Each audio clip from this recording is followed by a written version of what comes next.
You're listening to the Woanderers podcast, episode 1.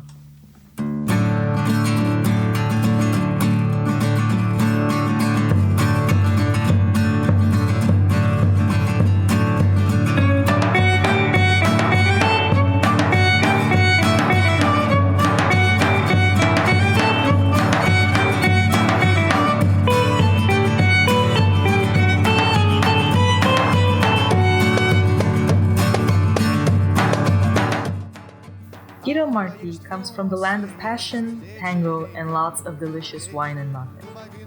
He was born and raised in Argentina, but also lived for half of his life in Italy. That is also the place where he had the first contact with Romania through the large Romanian diaspora. The 27-year-old is preparing to rock the motorsports engineering world. He is passionate about science, history, systems, and wants to know every little detail about how the universe works. At the same time, he is a humanist at heart, and also a human. In our conversation, we dive deep into what Argentinians and Romanians have in common. We discuss the darker side of Romanian history, together with its rippling societal effects. And we wish Romania a special happy birthday for its 101st anniversary. Hope you enjoy the talk.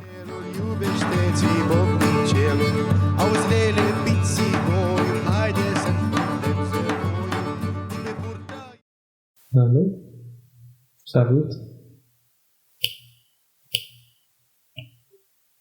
Mr. Saxo beat.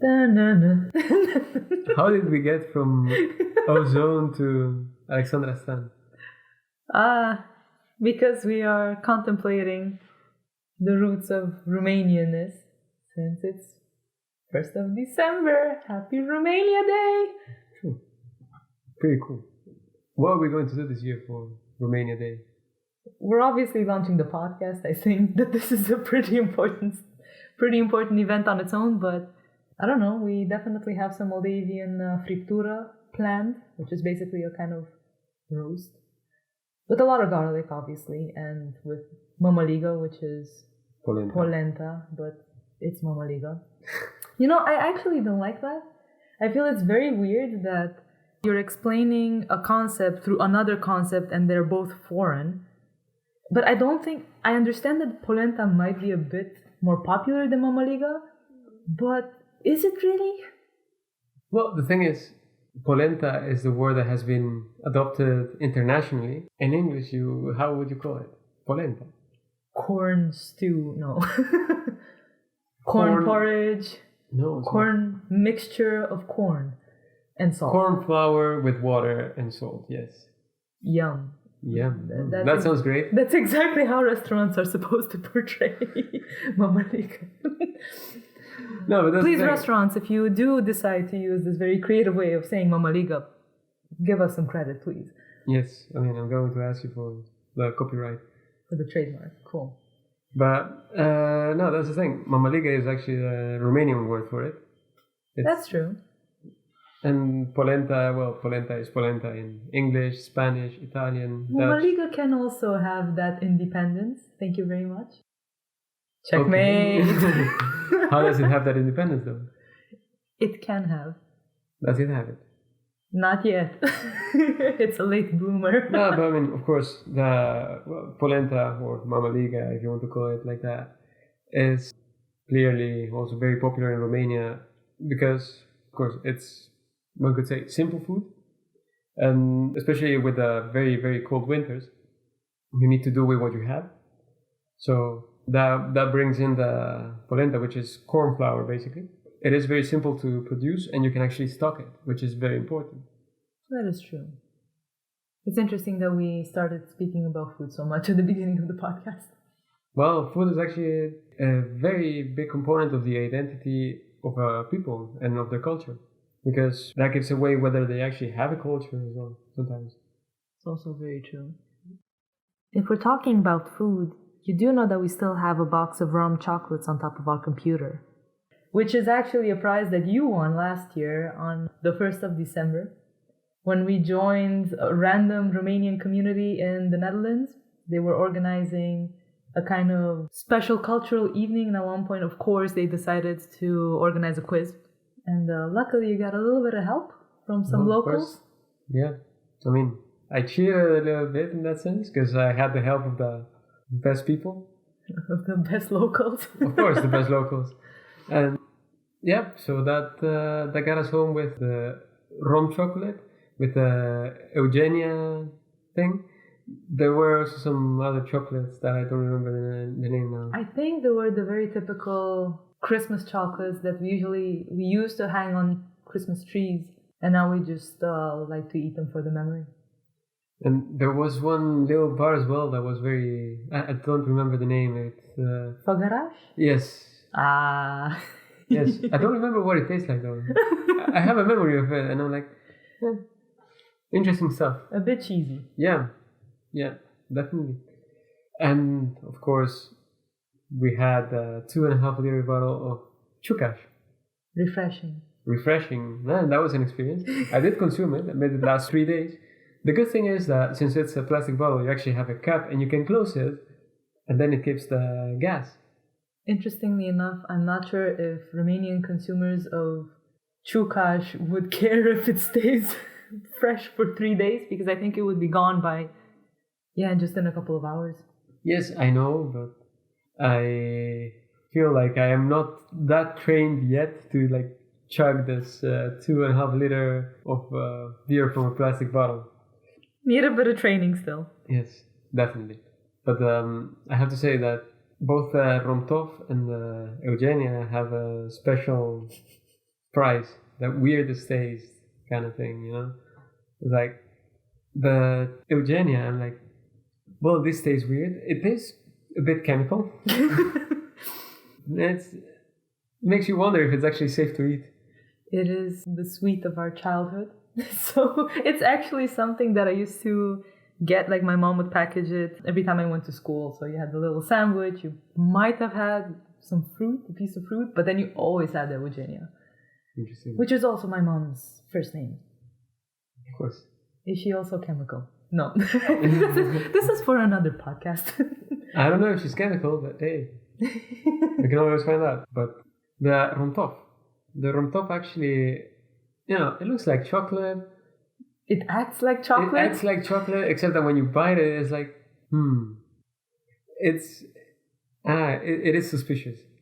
But I mean, I did eat some of them. It seems like... Are they legit? They are legit, I would say. I mean, of course, you can see the whole Romanian pride in the packaging. It's like, holy shit, the whole packaging is a Romanian flag, and there's Romanian flags everywhere. And it feels a bit like when you go to the country that if you ever forgot where you are, you will find Romanian flags everywhere. Because that is a fact. It does tell a little bit about the culture. Definitely. And I mean, I do see some similarity between that particular behavior and how people are also in Argentina, because you will find flags hanging from their balconies, from their windows, from anything, in their cars. Well, you have a special day dedicated to the flag, to the bandera. Yes, of course. We have the day for the flag, we also have the Independence Day, we have way too many national holidays, remember. So what is your first contact with Romanian culture? How did you get to know so much? Because you also studied about Romanian culture, about Romanian history, and that actually happened last year on the 1st of December mostly, I think. But before that... The history, yes. But the cultural manifestation, so to say, I experienced a bit before that.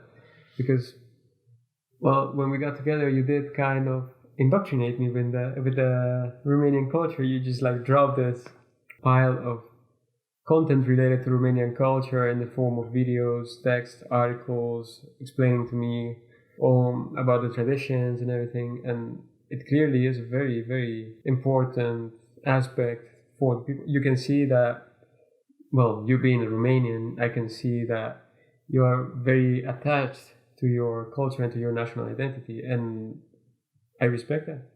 I understand why you want to share it, because there's plenty of value in it.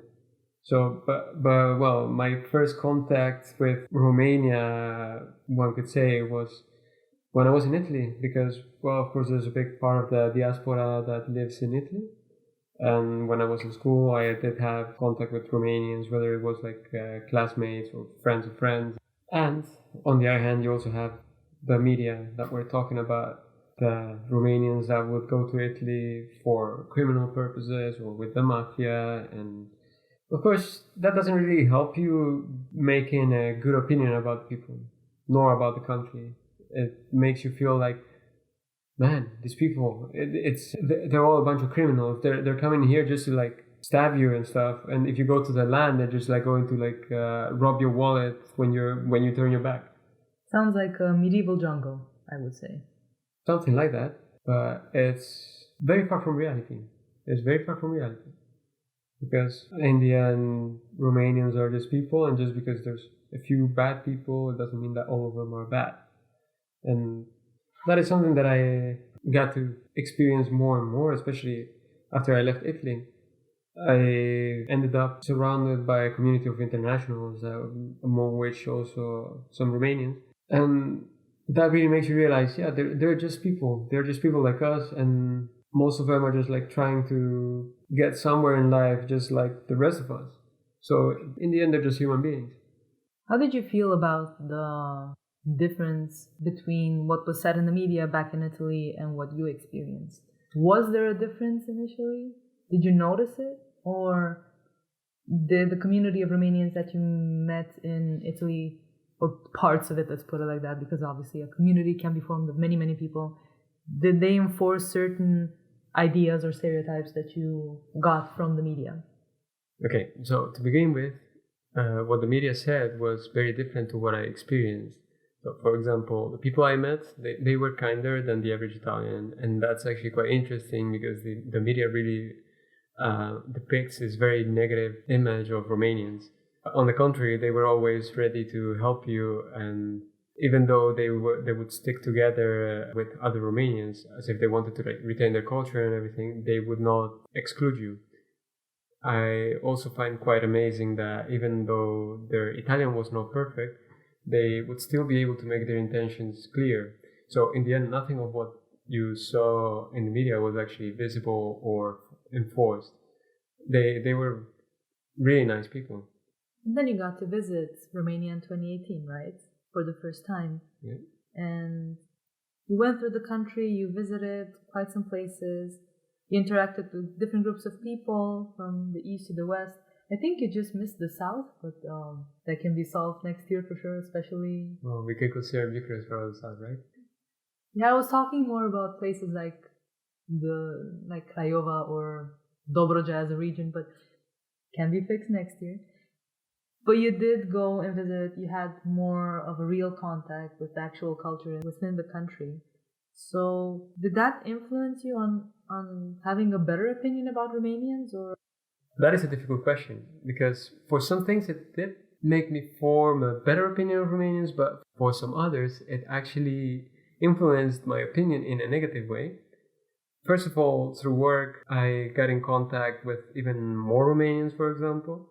And there I fully realized that they are just normal people. They're just outside of their country trying to find their way in life, and they clearly miss their home. They have a very specific attachment to their home country, but when you visit the country, people are slightly different. Already, when you get at the border control, the authorities have this arrogant attitude as if they were looking at the last shit on the planet. So that's when the fun starts. Something like that. So they pretend to be important because they have this uniform. They feel powerful, they feel godlike, one could say. But unfortunately, you can link that to the aftermath of communism, where the uniform and the title were really important because that's what made you somebody. And of course, that gave you a certain privilege. And people like having privileges, of course. Yeah, and they don't have that anymore now, but they still want to feel special, better than others, one could say above others. So yeah, already at the border control, the authorities treat you as if they were doing you a favor to let you in the country, whereas they don't really understand that you coming into the country are also going to bring in money that is actually going to pay their salaries. And also, people coming into the country, it does bring more light onto the culture itself, brings more tourists, more awareness about Romania in general, I would say. Definitely, and when you visit somebody else's country, at least the host, in my opinion, they should feel honored because you choose to visit their country, and like holy shit, you're coming to visit my country. I believe that's something special. It's like you're really taking the time to come here. There's a lot that you can experience. There's a lot that you can enjoy. There's a lot that you can get to know. And that is the kind of realization that you had when you visited the eastern side of the country, especially this year, right? Yeah, that is definitely true. When we traveled to the east, the experience was the closest I can think of to Argentina in Europe. In what sense? Well, in the sense of, first of all, the vibe that you get from the people, the fact that people are also more prone to human contact, and they do treat you with a certain hospitality that you don't find elsewhere.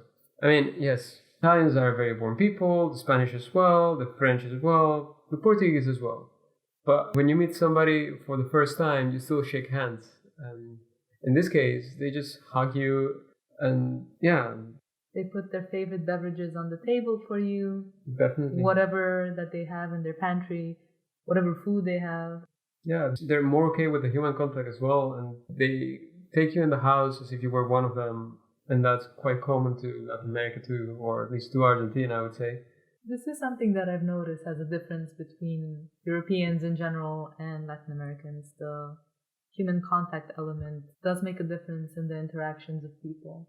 It does say something about how close they want to get to other people and how readily open they are for welcoming the other into their own space.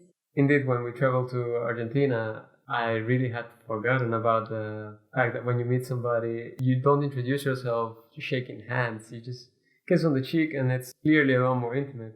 And when you walk on the streets, you have no personal space. So when you're waiting at the traffic light, yeah, that was an awkward experience for me, to be very honest. Well, for me, that's something that I don't really pay attention to. It's something that is so in my being that I didn't pay attention to it. I did enjoy your discomfort. Basically, when we were waiting at the traffic light, and then I just noticed that people were literally touching my skin with their skin. I was like, Yes. Excuse me, but this is my little square on the planet. Yes, and then you saw me and you're like, oh no, you're one of them. Yeah, we talked about that since the beginning of the relationship, I think. Yeah, that is very true. And that is also why some people might not necessarily feel comfortable when I stand too close to them. But back to the question, or at least back to the topic, I've noticed that Moldavians, or at least the Moldavian part of Romania, because we haven't been to the Republic, they really have this passion for life and for enjoying life as well. And they really have this motto of, like, I would say, whatever you do, just make sure that you're enjoying life. Just don't waste your time on stupid things, because life's too short for that.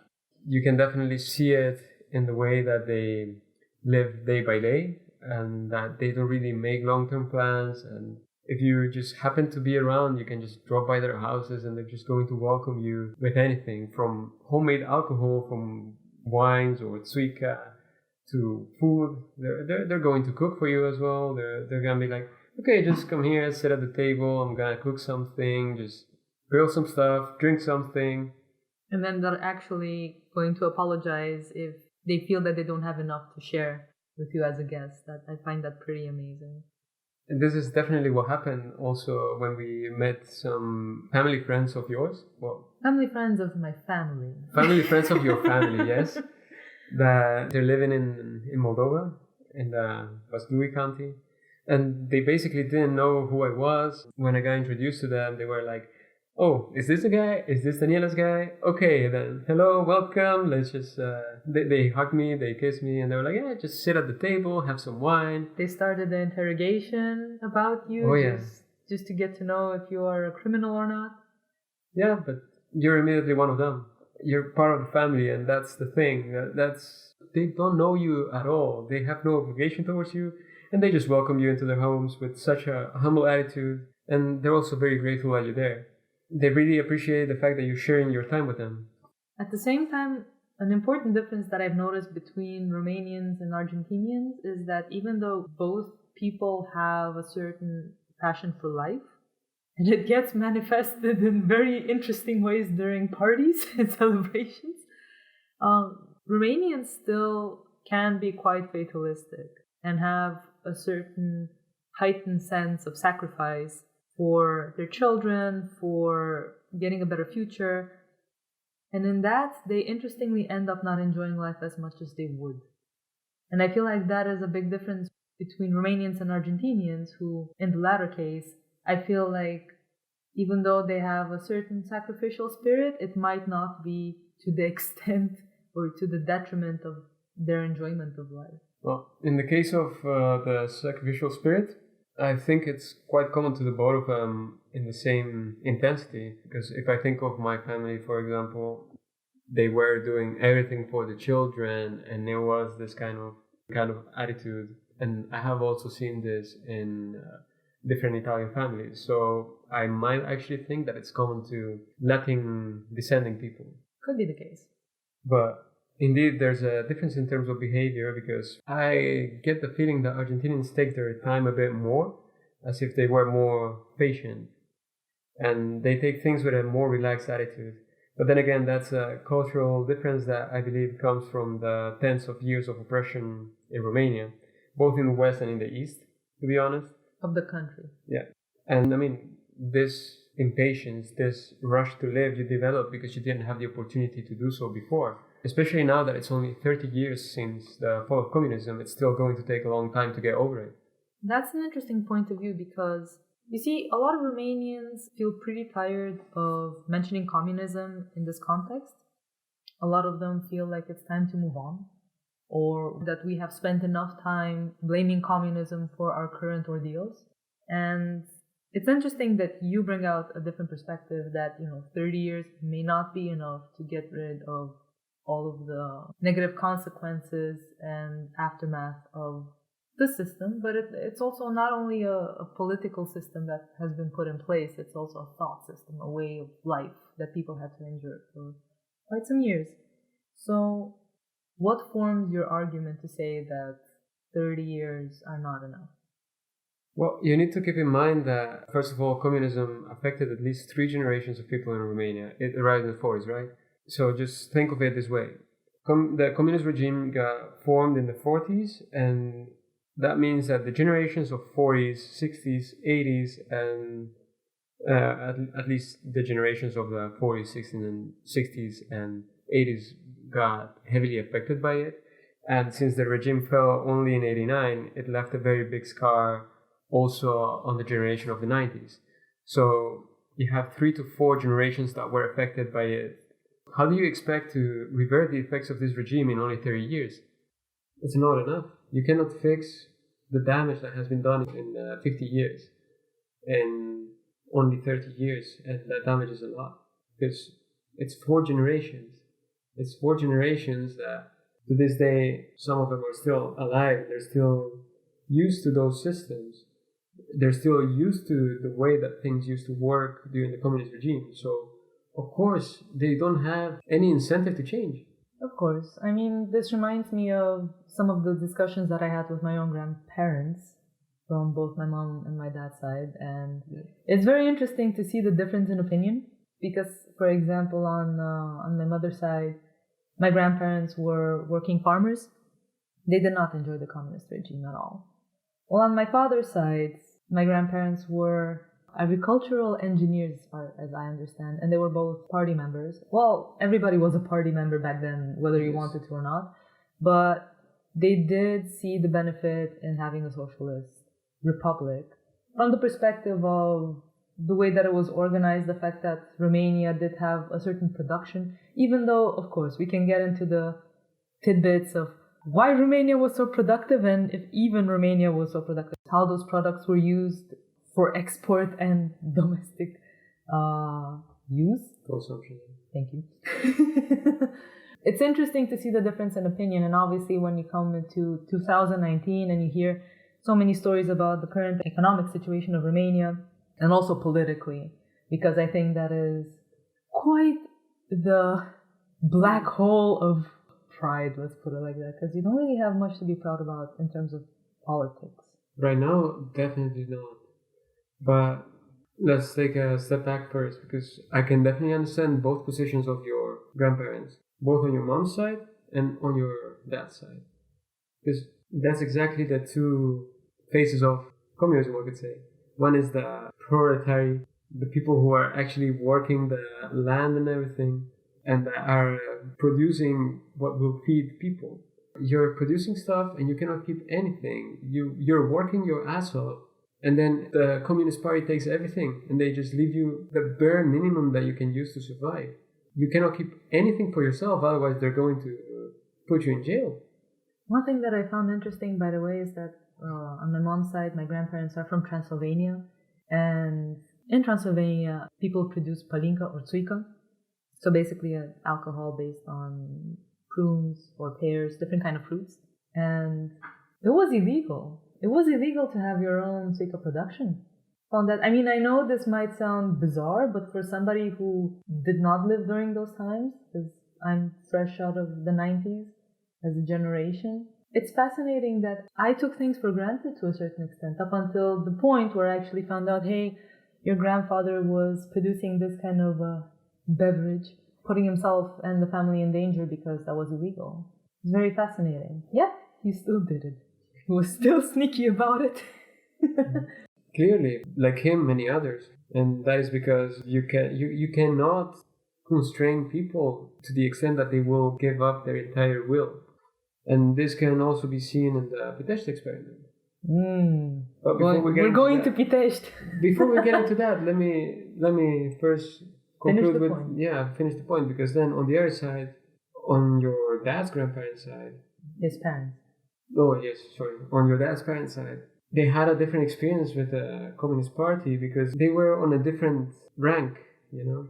The fact that they were engineers, they were basically levels above the farmers. That is definitely what happens when you get higher in the hierarchy of communism, or in any hierarchy, of course, because you do have the same kind of behavior in today's society in a way that if you look at a corporation, at the basis you have the operational workers, and then on top you have those who do more, one could say, theoretical work.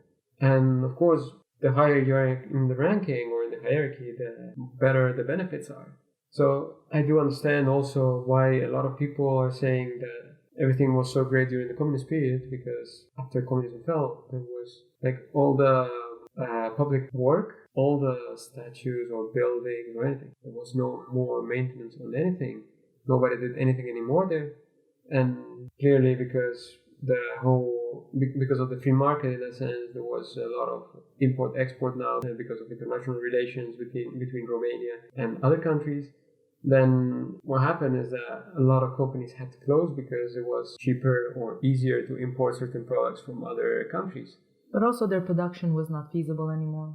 No, the production was not feasible anymore, and that's also because, well, with the free market, clearly the price for Romanian products for export got higher for the companies that were buying, and it became unsustainable for them. So the Romanian companies that were providing materials for foreign companies, they lost a lot of clients. And that is basically sustainable only under a communist regime, because there was nothing for the people who were working in the companies. Like, you wouldn't really get a salary.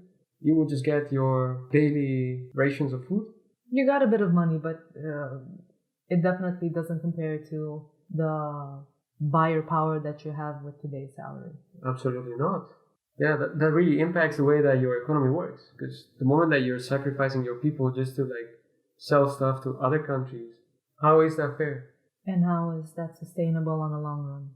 In the long run, I mean, that's exactly what has happened in the 80s, and that is precisely why people started complaining more vocally. That is why we had the revolution in Brașov in 1987, and then ultimately in Timișoara and the rest of the country in 1989. Because people didn't want to live like that.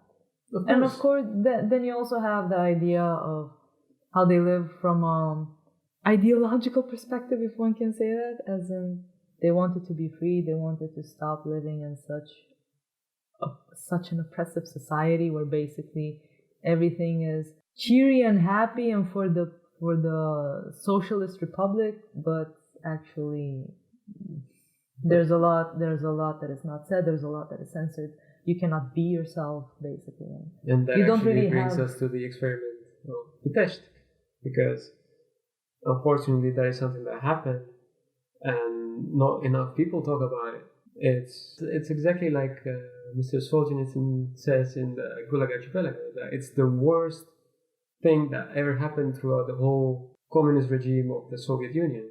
And that is basically because you put people who don't have your own mentality, your own thought. You put them in a re-education program where you're basically torturing them and having their friends torture them or try to have their friends torture them.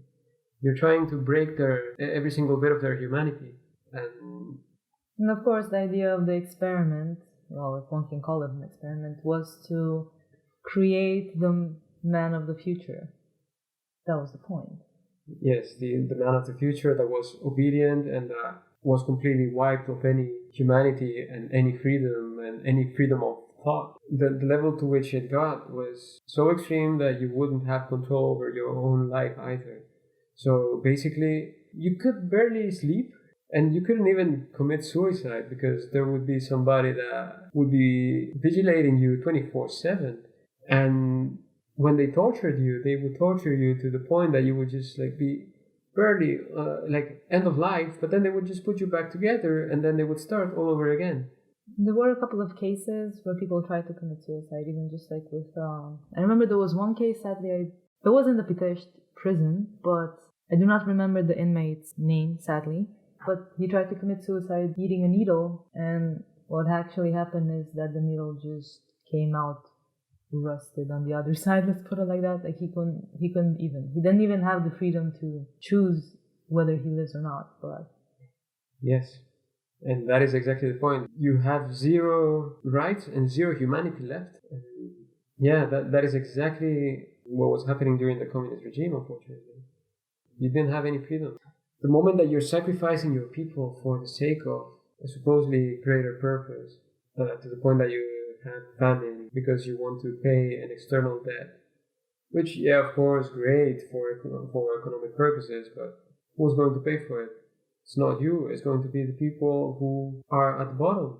Guess where the most people are? At the bottom. They're not going to take it. So that is basically what sparks a change. How did you find out so much about the Pitești experiment? Well, and why was it important for you in terms of getting to know Romania better?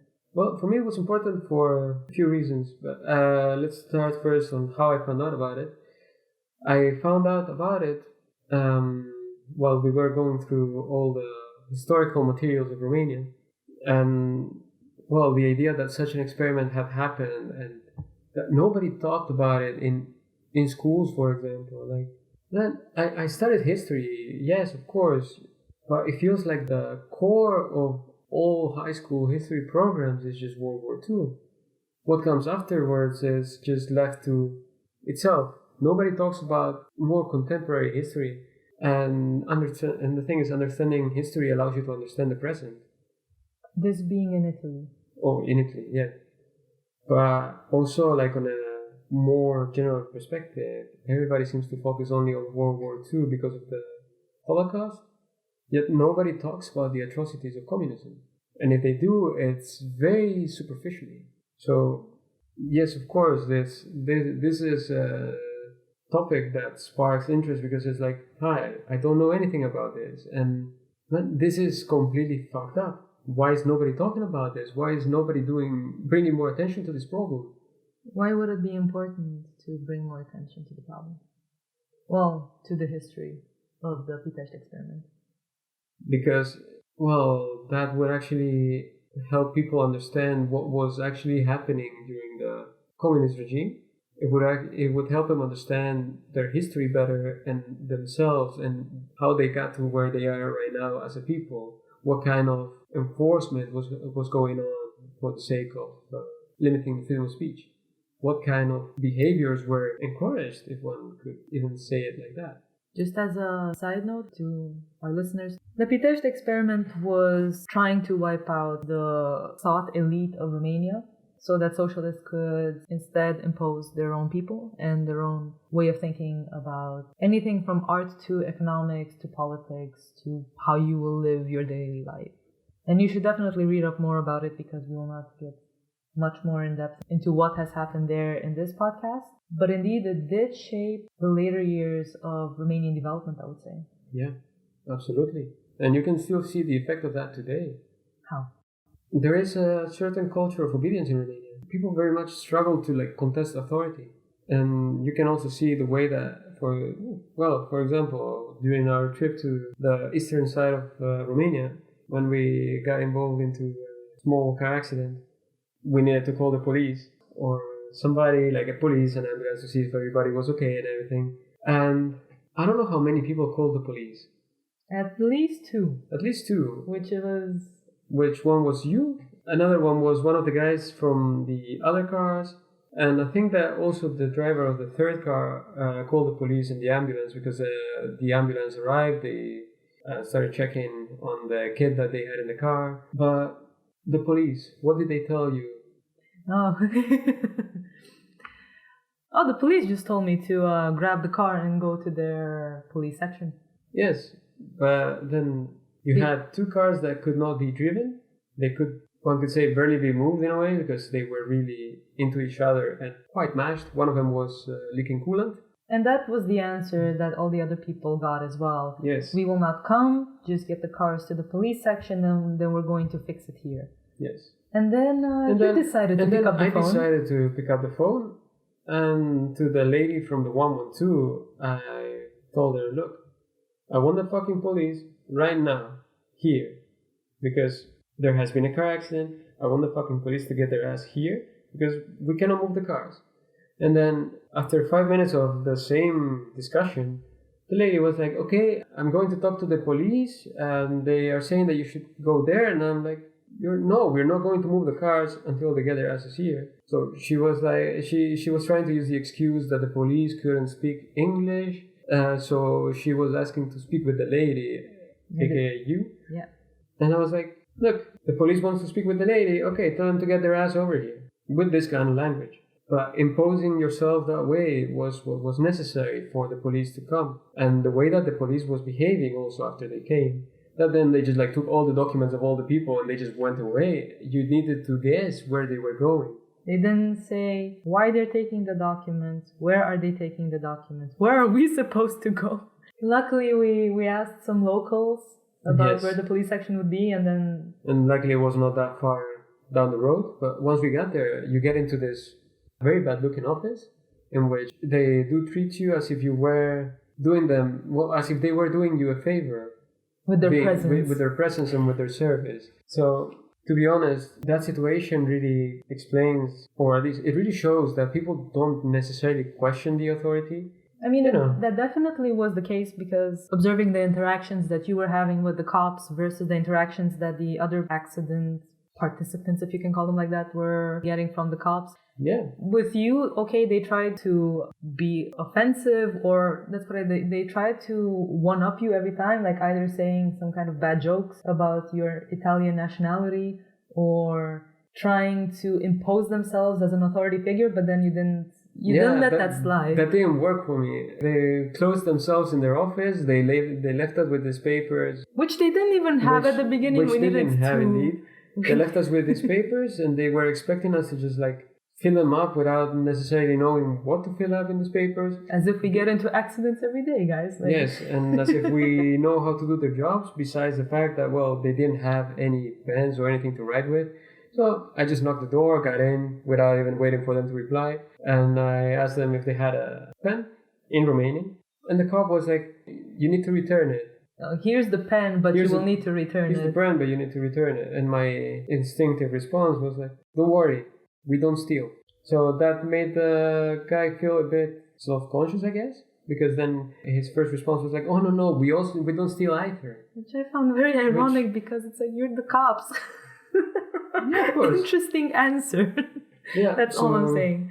After that, there were a lot more of these interactions where, I had to go back into this office with the paper. And it was always this situation of, who is in charge in a way, because you just throw the paper at them because you know that you need to treat them with this, one could say arrogance, or with this superiority, as in here, do your job now, which is what was necessary for them to actually do their job. And yeah, but that was, for example, very different compared to how they treated the other people in the accidents who were Romanian, and they were just calling them names, telling one of the guys who was involved in the accident, and the accident wasn't his fault. They were just making jokes about him, treating him very poorly, calling him names. I'm like, this is... And sadly, the guy was very terrified. I do understand his position, but this kind of... Indeed, I don't know if it's obedience. You do see it in Romanian society that people are very afraid of questioning authority. Yeah. They do know that there are consequences when that happens. There are so many cases in which, for example, people try to, I don't know, if people get into an accident and then somebody from the accident is what people call an important person, whatever that means, like you are the boss of somebody or this public figure or this politician, then if people say like, do you know who I am? The other conversation participants immediately shrug and become very tiny, to be very honest. And but I don't think much will change in terms of national pride and coming to a more sensible way of living as a Romanian in a Romanian society. Well, it will change, but it will take time. It will take time because it needs to start, first of all, from education.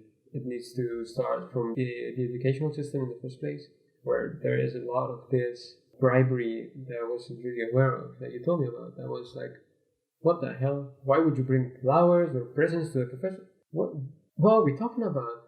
It's like, you're a professor, you're already getting your salary. Why should I pay you to do your job? Why should I give you extra money to do your job? If you want more money, then complain to the state. Don't complain to me. I'm already paying my taxes. I'm already paying to be in the school as well. This is not like it's free. Well, the Romanian education system is supposedly free, but that is a big discussion. Yes. About but then you have is a it actually fee and all this kind of stuff.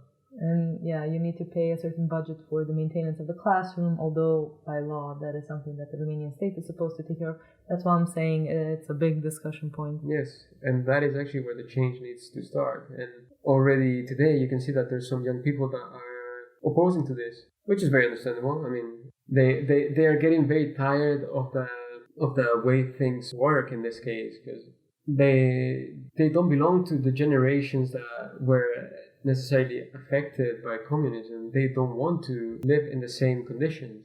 They want something to change, and that is where the change starts. And that is why it takes long. On that note, since it's the 1st of December and we did talk more about the darker side of Romanian history or Romanian culture, what do you think people should be proud of on this 101st? 101st.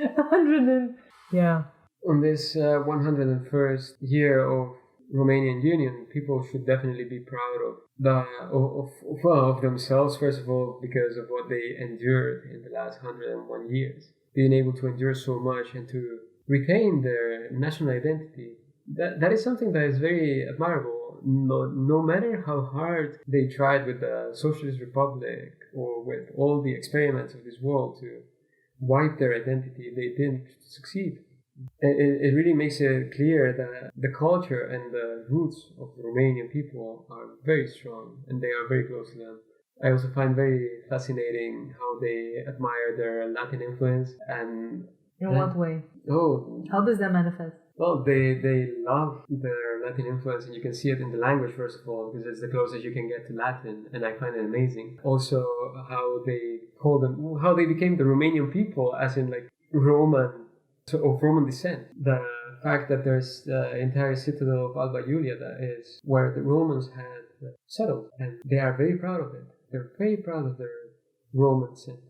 Actually, in Alba Iulia is where the official ceremony for the unification of the state happened. Yeah, that is also true. And I believe that also has to do with the fact that the Romans were the first ones who brought everything together. The whole Dacian Republic or region, one could say. Yeah, I don't think they had republics back then. No, they... Not the Dacians. The Dacians not, but republics are quite old. Another thing that they should very much be proud of is the accomplishments of Romanian inventors. Think of Traian Buia being the first guy to be able to fly, well, what at the time was a plane for a few meters without any auxiliary devices, not like a catapult or any of those things. A trampoline. Yeah, and people like Enrico Anda with the pioneering that he did on the jet engines for planes. And there are so many people in Romanian history that we should be grateful for because they are the ones that pioneered many of the inventions that we have today. So those are definitely things that Romanians should be proud of. And what wishes do you have for the Romanian people, and also maybe even for the international community that settled in Romania and looks at Romania as part of their future? What wishes do you have on this special day?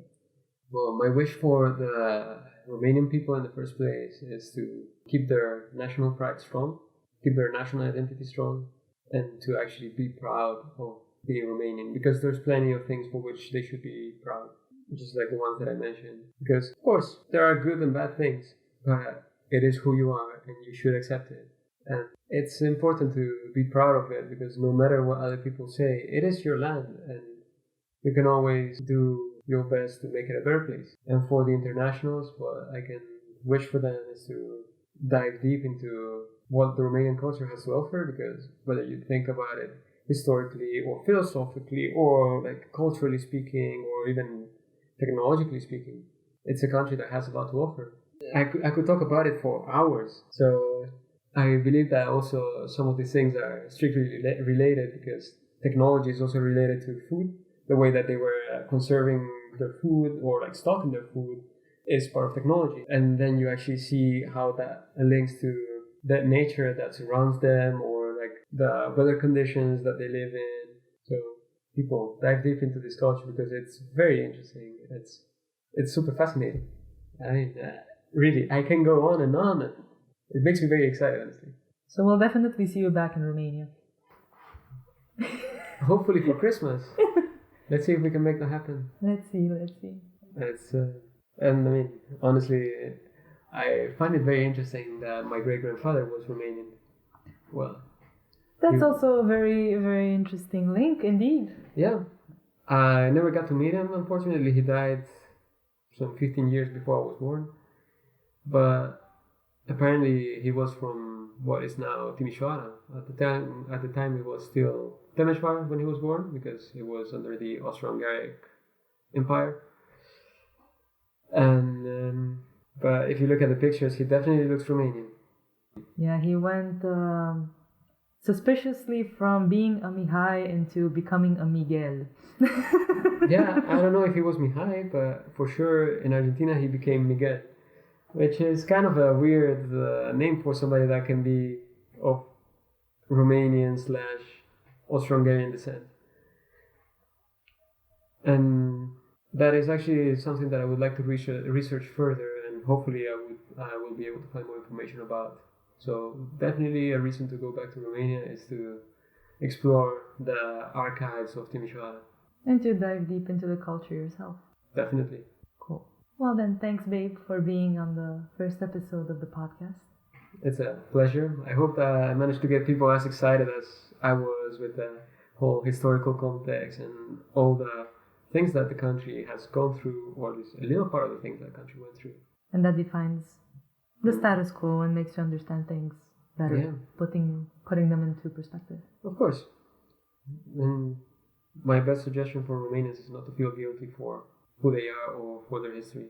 They should just accept it and move on from it. Oh, one of the best things that I discovered about Romanian culture, parasiții. Oh! That is, that and your ex-classmate, Shelulita. Alina Shelu? Man, that guy. I respect that guy. He's got some balls to go on national TV and take the piss on all the people there. Love it. So these are personal recommendations for all the internationals that are listening out there. Oh, and some Romanians, maybe. Definitely. In case you don't know who parasiții are, I'm just saying. Man, but you know, if Mr. Shelu is ever going to listen to this, which I hope he will, he should know that there's an international fandom growing. Perfect. On that note, thank you, babe. My pleasure being here with you. And happy birthday to Romania! La mulți ani tuturor românilor din toate colțurile lumii. Also, to all the internationals, please enjoy your sarmale and mici today. It's truly a special day. Thank you for being with us. And see you in the next one.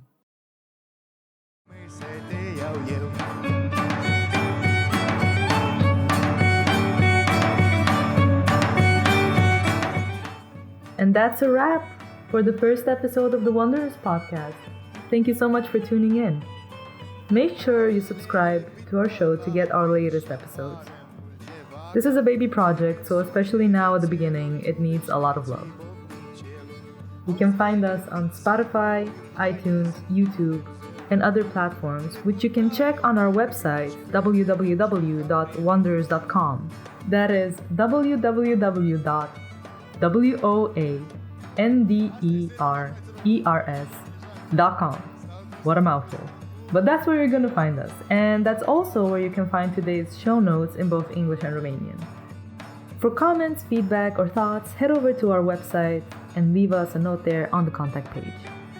Special thanks to Guido Marthi, our super technician, to Luda Sharafutinova for the beautiful design, and to Vlad Cuiujuclu for this amazing soundtrack. Thank you, mulțumesc, bye bye, and la revedere!